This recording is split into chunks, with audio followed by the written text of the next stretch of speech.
ഇന്ത്യയും ദക്ഷിണാഫ്രിക്കയും തമ്മിൽ നടക്കുന്ന ടെസ്റ്റ് പരമ്പര ആരംഭിക്കും മുമ്പ് തന്നെ ഇന്ത്യ എ ടീമും ദക്ഷിണാഫ്രിക്ക എ ടീമും തമ്മിലുള്ള ചതുർദിന ടെസ്റ്റ് മത്സരം ഇന്നലെ ആരംഭിച്ചു. Indian wicket keeper ബാറ്ററായ Rishabh Pant നയിക്കുന്ന ഇന്ത്യ എ ടീം ടോസ് നേടി ആദ്യം ബൗളിംഗ് തിരഞ്ഞെടുക്കുകയായിരുന്നു. ഇന്ത്യക്കെതിരെ ബാറ്റ് വീശുന്ന ദക്ഷിണാഫ്രിക്ക ആദ്യ ദിനം കളി നിർത്തുമ്പോൾ 9 വിക്കറ്റ് നഷ്ടത്തിൽ 299 റൺസ് എന്ന നിലയിലാണ്. 4 വിക്കറ്റ് നേടിയ തനിഷ് കൊടിയനാണ് ഇന്ത്യൻ ബൗളിംഗിൽ തിളങ്ങിയത്. കൃത്യമായ ഇടവേളകളിൽ ദക്ഷിണാഫ്രിക്കയുടെ വിക്കറ്റുകൾ നേടാൻ ഇന്ത്യക്ക് കഴിഞ്ഞു.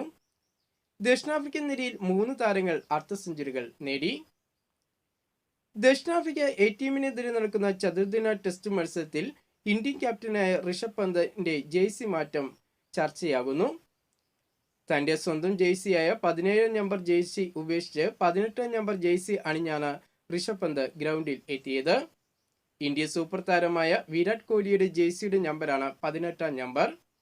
ടെസ്റ്റ് ക്രിക്കറ്റിൽ നിന്നും നേരത്തെ വിരാട് കോഹ്ലി വിരമിച്ചിരുന്നു. ഈയൊരു സാഹചര്യത്തിൽ സൂപ്പർ താരമായ വിരാട് കോഹ്ലിയുടെ 18 നമ്പർ ഋഷഭ് പന്ത് സ്വന്തമാക്കുകയാണോ എന്ന സംശയമാണ് ഇപ്പോൾ ആരാധകർക്ക് വന്നിരിക്കുന്നത്. ഇന്ത്യൻ ക്രിക്കറ്റ് ടീമിനെ സംബന്ധിച്ചുള്ള കൂടുതൽ വാർത്തകളും വിശേഷങ്ങളുമായിട്ട് നമുക്കിനി അടുത്ത വീഡിയോയിൽ കാണാം.